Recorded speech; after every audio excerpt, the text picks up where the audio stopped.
소프트웨어 융합대학의 학장을 맡고 있는 박수용입니다. 한국블록체인 학회의 2대 3대 회장을 맡았었고요. 그리고 지금은 웹 3.0 기술연구센터 센터장을 하고 있고, 또 웹 3.0 포럼이 만들어졌어요. 그래서 포럼의 위원장을 맡고 있습니다.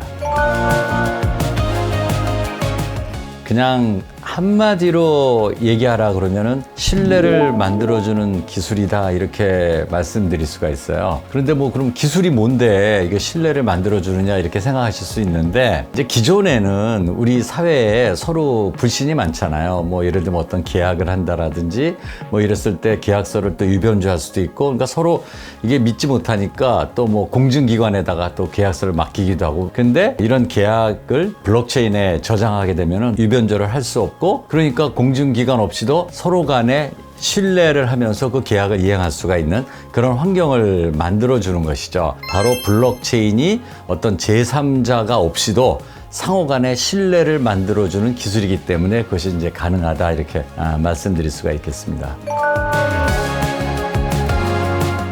블록체인 기술이 나온 지 10년이 조금 넘었습니다. 그 초창기의 그 블록체인 기술에 비해서 지금은 상당히 많이 발전했죠. 초창기 기술은 단지 그냥 기록만 할 수 있는 그런 블록체인인데, 지금은 그 안에서 프로그래밍도 가능하고 또 여러 가지 확장성도 굉장히 좋아지고 또 퍼포먼스도 굉장히, 속도도 굉장히 빨라진 그런 이제 블록체인이 요즘 이제 사용되는 블록체인이다, 이렇게 말씀드릴 수 있는데, 미래에 이제 5년, 10년이 지나면은 블록체인의 응용 자체도 지금보다는 폭발적으로 늘어날 것이라고 생각을 합니다. 특별히 신원 인증이라든지 우리 사회에서 이 사람이 어떤 이력을 가지고 있느냐, 어떤 증빙이라든지 또 아까 말씀드렸던 계약의 문제라든지 이런 것들이 블록체인으로 해결할 수가 있고, 이런 일들이 이제 우리 사회에 퍼지기 시작하면은 굉장히 그 수요는 굉장히 높아지리라고 생각을 합니다. 또 하나는 이제 우리 실사회의 어떤 그런 그 신뢰의 어떤 인프라를 제공하는 것뿐만 아니라, 이제는 디지털 세상이 굉장히 중요하잖아요. 여러분 알다시피 사실은 AI가 아주 유용한 것에 반해서 뭐 딥페이크라든지 뭐 또 AI가 어떤 개인의 어떤 사생활을 침해한다는 여러 문제들이 많이 있지 않습니까? 그런데 그 중에 사실은 많은 이슈들이 바로 그 디지털 세상의 안전망, 어떤 신뢰의 기반이 없기 때문에 이제 그런 일이 발생하는 거거든요. 이제 그런 측면에서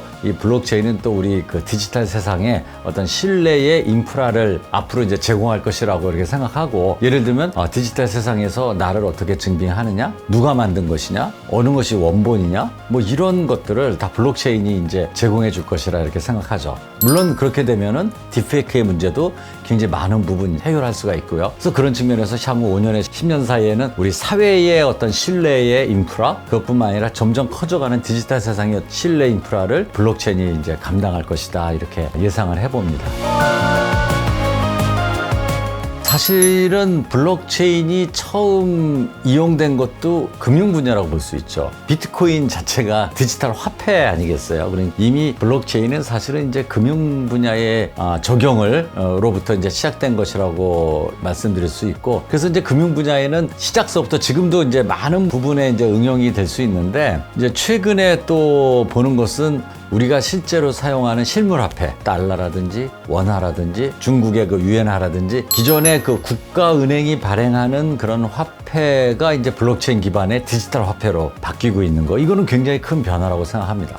이제 그것이 우리 사회에 어떤 영향을 미칠 것인가 관심들이 많고 또 더 연구돼야 될 이슈긴 하지만은, 이제 그런 것뿐만 아니라 우리가 얘기하고 있는 실물 세계의 자산들, 부동산이다, 고가의 뭐 그림이다, 골동품이다, 뭐 이런 여러 그 자산들이 디지털 세상으로 넘어와서 이제 거래되고 있는 그런 현상들이 일어나는 거예요. 이것도 굉장히 금융의 큰 변화고, 또 하나는 디지털 세상 자체에서 예전에는 없던 자산들이 만들어지고 있어요. 그런 것이 바로 이제 NFT 같은 것이죠. 디지털 그림이라든지 디지털 수집품들.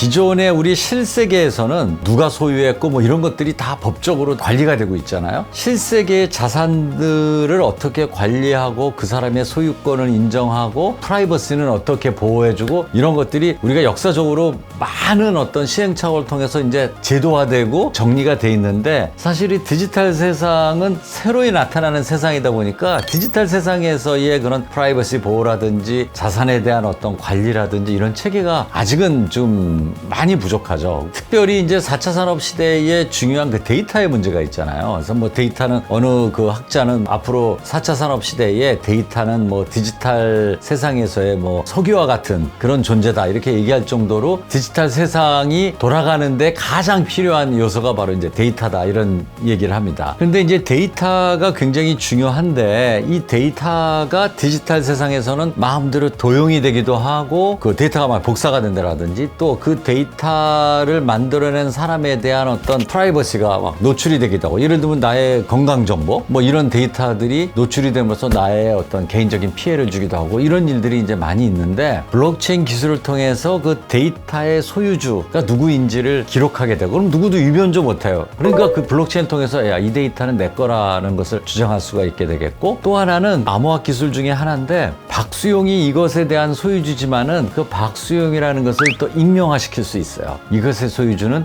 A이다. 그러나 그 A에게 또 메일도 보낼 수 있어요. 그러니까 이건 굉장히 조금 복잡한 얘기긴 한데 그 사람에 대한 사생활, 그 사람의 개인정보는 보호해주면서 데이터들을 서로 학습하고 거래하고 하는 것들이 블록체인 기술로서 가능하다. 물류 분야는 사실은 블록체인이 초기에 많이 적용되었던 분야입니다. 소위 말해서 이제 서플라이 체인 매니지먼트 이런 이야기를 하는데, 그러니까 원자재는 어디서 나왔고 이것이 어디서 가공됐고 또 어디로 보내져서 사용되고 하는 그 이력들이 많은 경우에 위변조되고 뭐 이런 경우들이 많이 있었어요. 그래서 예를 들면 이 석탄의 생산지가 미국이다 이렇게 해서 우리가 수입을 했는데 알고 보니까 뭐 중국에서 온 것일 수도 있고 이런 것들 생산으로부터 어디 단계를 거칠 때마다 모든 그런 그 관련된 서류들이 확인되고 블록체인에 기록됨으로써 이 전체적인 어떤 물류의 서플라이 체인을 관리하자 하는 것들은 벌써 오래전서부터 그런 시도가 있었고 특히나 뭐 IBM이라든지 이런 데서 뭐 솔루션도 내놓고 그래서 원산지 증명이라든지 뭐 이런 것들을 갖다 블록체인으로 관리하는 것들은 국내에서도 그런 사례가 굉장히 많이 있고요. 또 해외에서도 굉장히 많이 활용되는 그런 부분이다 이렇게 좀 말씀드릴 수가 있겠고 이제 헬스케어는 좀 전에 말씀드린 그 데이터의 문제예요. 건강에 관련된 데이터를 기반으로 해서 여러 가지 서비스를 함으로써 그 수익을 올리는 그런 모델들이 많이 있는데 그 헬스 데이터를 사용하려다 보니까 뭐 내가 만약에 피 검사를 했는데 당뇨 수치가 높은데 이것이 박수영이 당뇨 수치가 높다는 것이 알려지는 건 나는 싫잖아요. 그런데 이런 것들이 제대로 이제 보호가 되지 않다 보니까 헬스케어 시장이 우리가 생각하는 것만큼 그렇게 성장하지 못했죠. 근데 이제 아까 말씀드렸죠. 블록체인을 기술을 가지고 개인을 익명화시킴으로써 그 사람의 프라이버시를 보장하고 그러나 또 투명하게 서로 거래할 수 있는 그런 방법을 제공함으로써 특히나 헬스 데이터를 기반으로 한 그런 시장은 상당히 이제 커질 것이라고 생각하고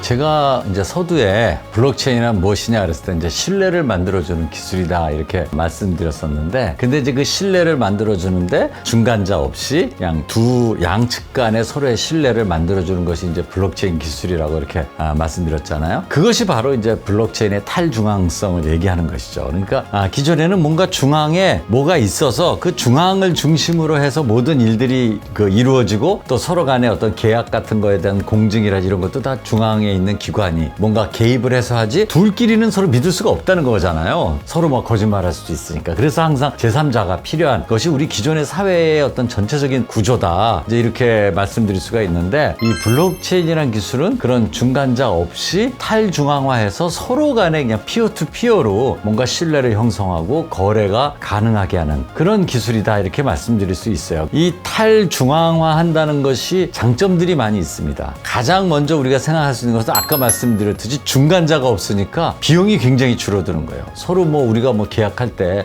또 공증사무소 가면 또 그 비용 또 내야 되잖아요. 근데 그런 거 없이도 서로 직접 신뢰를 보장할 수 있으니까 굉장히 비용을 절감할 수 있죠. 근데 이제 비용을 절감한다라는 장점은 어떻게 보면 그런 중간에 역할을 했던 사람들의 역할이 없어지잖아요. 근데 우리 사회는 그런 중간 역할을 하는 것이 너무 많은 거예요. 사실은 이제 크게 보면 은행이라는 조직도 사실 서로 간에 돈 거래할 때 이게 믿을 수 없으니까 사실 은행이 있는 거잖아요. 그러면 이제 미래에는 그런 은행의 역할도 굉장히 많이 축소가 될 수 있고, 그런 어떤 기존 사회의 역할들이 줄어들면서 어떻게 보면 일자리도 없어지는 폐단도 가져올 수 있고, 그런 것에 사실은 또 위협을 느끼는 그런 그룹들도 있죠. 그러나 이제 미래의 사회는 또 중앙화돼서 모든 것을 갖다가 독점하는 이런 것들은 그 디지털 세상의 어떤 컨셉에는 맞지 않는 것이거든요. 그래서 미래 세상에는 이런 역할들이 점차 이제 줄어들 것이라고 보고, 대신에 이제 그러면 블록체인의 역할이 굉장히 이제 많아질 수 있을 것이라고 이렇게 생각을 합니다.